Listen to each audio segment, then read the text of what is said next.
Terry Foy inside Lacrosse here with Josh Davey at the Ridley Athletic Complex on the heels of number 9 Virginia's 13-12 win over the number 7 Loyola Greyhounds in dramatic fashion. And Josh, what do you think was the difference in this game? I thought that goalie Matt Barrett really stood on his head today. Came out, had some big saves close in and from far out, and the senior leadership from Ryan Tucker and Greg Cajon, those older guys who have been around a little while, I think they really carried the team, with Zed Williams also making some great plays in transition throughout the game. And it was a really exciting affair, kind of shades of last year, which was 14-13 Cavaliers in overtime. Controversial last-second goal in the fourth quarter that went the Cavaliers' way. It sent the game to OT inside of a second to go. Almost had a repeat production this year with the home team getting one late. Unfortunately for Loyola, freshman short stick defensive midfielder Jared Mitzlaff's shot just went right over the crossbar. And for me, I look at the game and the way it unfolded last year as a launching pad. Virginia, I believe, started 6-0, undefeated through February. Loyola obviously didn't lose again until the NCAA tournament. How do you feel about these two teams heading forward coming off of this game? I think both of those will be a huge momentum boost for Virginia moving forward, and I think Loyola, they have some young guys. They're a pretty diverse team, and I think they're going to be able to bounce back, and they'll certainly have some success this year in the Patriot League, and likewise for Virginia. Loyola playing without two likely starting attackmen, at least to start. Zach Harrowires and Zach Zarico both had struggling with illnesses this week. Harrowires played, and you could feel really kind of meshed into the game over the course of things, with a couple of second-half goals and a lot of young guys contributing. Charlie Toomey saying in the post-game that he looked down the stat sheet, saw 13 guys that were playing their first significant minutes for Loyola. So certainly a lot of reasons for optimism from the team that came out a goal short. And then you mentioned Virginia, and to me, one of the guys that really stepped up and showed himself was Zed Williams, just a guy who put up 700-plus points in high school, really started to get his scoring going from the midfield. So if you get a little bit of a better day from the face-off position, a little bit of a better day from the attack, you can see Virginia really kind of turning into something over the course of the season.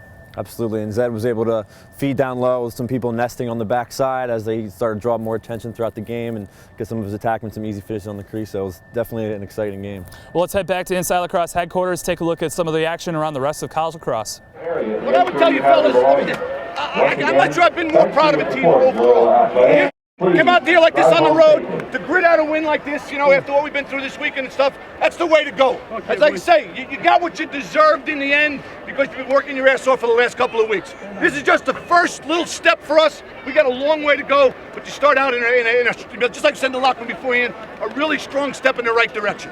Right here, let's go. Here we go, Virginia, rah-rah, Loyola. Ready, 1, 2, 3. Virginia, rah-rah, Loyola. We're back here in the IL newsroom. Terry Foy joined by Matt Kinnear. And Matt, right behind the camera, you can see the quote of the day, and it's the games, the games, the games. It's the first big day for the college lacrosse season in 2015, and you've been in the war room all day. We had the quad box going, four screens at a time, and just an incredible day of action. Absolutely. Weekend number one, if you look at Dom Starcher's quote that you had in his story on InsideLacrosse.com, people complain about early games, but look at the games we get in week one. We had 4 games going at a time here in the IL studios. Shout out to all the schools providing these live streams, that we can all watch. The High Point one especially good. Just an exciting weekend, lots of surprises, some upsets, some games that I didn't see going that way, and heck of a weekend. Well, let's dive right in. So Marquette, probably the signature upset of the weekend, but we will get to more. Winning 10-9 over preseason number 16 Lehigh. Lehigh obviously having a little bit of a tumultuous last couple weeks with players being suspended, not returning to the team. What were your takeaways from this game?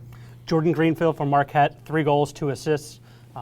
Great game. His guy kind of comes out of nowhere, coming from Fairfield, transferring to Marquette. Just an outstanding game for him.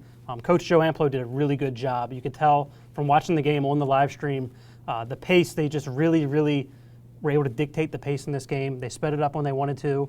They slowed it down significantly in the end. I think Coach Cassis would have liked a few more quicker time run calls there. Just a really good coaching job. And another takeaway I have from this is Lehigh. Dan Taylor is awesome, but he can't do it all on his own. He had a really spectacular day, but some of those losses with Alex Eaton at the midfield and Patrick Corbett at the attack, really hurt them today because they really need some secondary scoring there.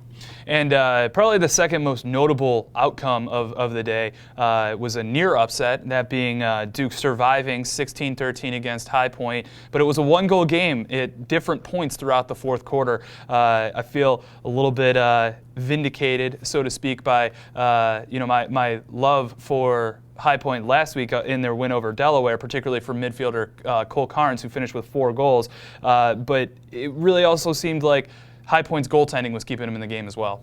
Absolutely. Austin Geisler, had another tremendous game. 18 saves in this game today. That's huge. The Duke midfielders just, they were putting out a shooting gallery there, but Geisler was always there to stop them. And look, if you're Duke, it's a win. It's a win. Doesn't matter how close the game was in February, as long as you pull it out, it's a win. Justin Gooderding, IL's #1 postgraduate recruit, 6 goals in this game. That's incredible. And, particularly significant for Duke's trajectory going forward, particularly given the news that Kyle Keenan, a left-handed offensive player, is suspended indefinitely, along with long-stick midi Brian Daly and defenseman Chris Cody. And to see Gooderding come out and put up 6 goals in his debut is really, it's got to give some peace of mind to Duke fans who understand how important that balance is to Duke's offense. They like to have as many lefties on the field as they can, up to 3. And so for Gooderding to be able to slide in for Keenan and produce right away has to be a nice sign for the Blue Devils going forward. And absolutely. And, Bellarmine lost today. You have to think that the Southern Conference, that goes through High Point. And keeping with the upset theme, Detroit 9-8 over Ohio State. Total team victory. If you look at this game, I think it was 7 of 8 goals there were scored by different players. Detroit tweets out after the game, their player of the game. This time they just tweeted out a logo and said, this is a team victory. That's huge for them, the first time beating Ohio State. Great things going on in the Midwest. It's crazy. It's really remarkable to see a program that was in the NCAA tournament 2 years ago, largely on the backs of a incredible hot streak that would have been difficult to account for, only a little bit more than a year removed from bringing in a new coach in the offseason. And there's some talent on that roster, and people shouldn't sleep on the fact that when you can combine a goalie like Jason Weber with some offensive players like Mike Burney and Shane Adams, there's some potency there that will be a force to be reckoned with, not just in the MAC, but in some of these non-conference games they've got coming up as well. And absolutely, strong goaltending. A big theme in some of these, upsets or near upsets today.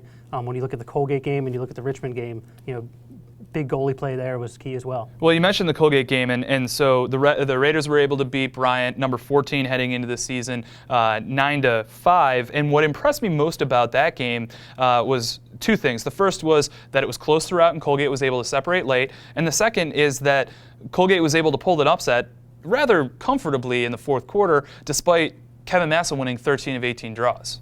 Absolutely, and I think that goes back to goaltending as well. Brandon Burke is one of those goalies who emerged last year, and now with another year under his belt, he's just been incredible. He had 11 saves in that game, and again, it's the same formula that Detroit used to beat Ohio State. It was a team victory. 7 goal scorers. Ryan Walsh only had 1 goal. Ryan Walsh, if he's scoring 3 or 4 goals, maybe those other guys aren't scoring at all. And we've talked about 5 or 6 games already, and we haven't even gotten to the game that you're calling the game of the day. Absolutely.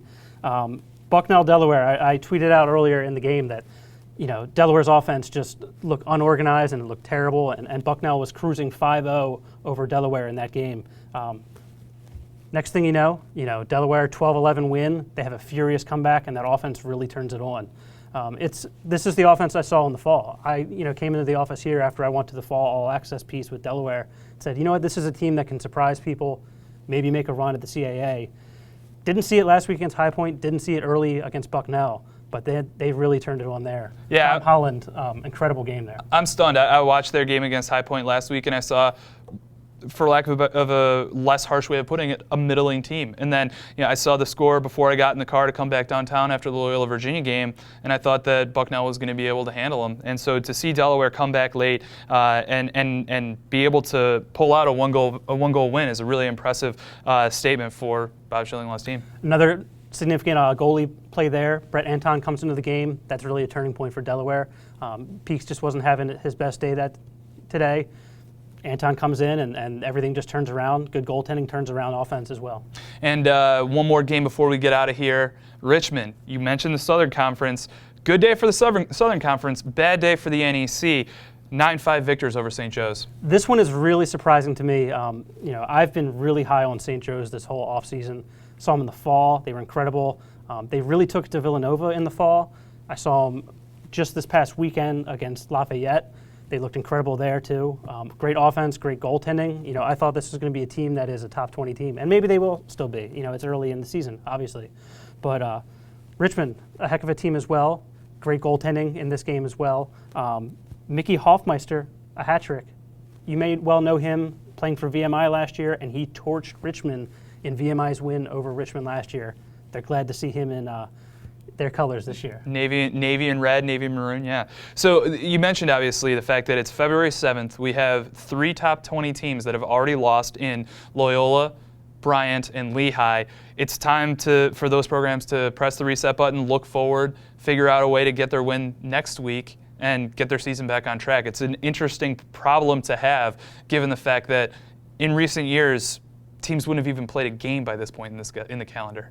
Absolutely, and all those teams you mentioned have the coaching staffs that are equipped to do that. Lehigh will get an influx, if these guys come back from suspension, and some of these other players who look like they showed some glimpses of some good things today kind of emerge as secondary threats to complement Taylor. So that'll do it for IL Game Day. We are one day in, February 7th, in front of a huge crowd of over 3,300 fans at the Ridley Athletic Complex. It's going to be a great, if this is any indication, it's going to be a great 2015 college lacrosse season.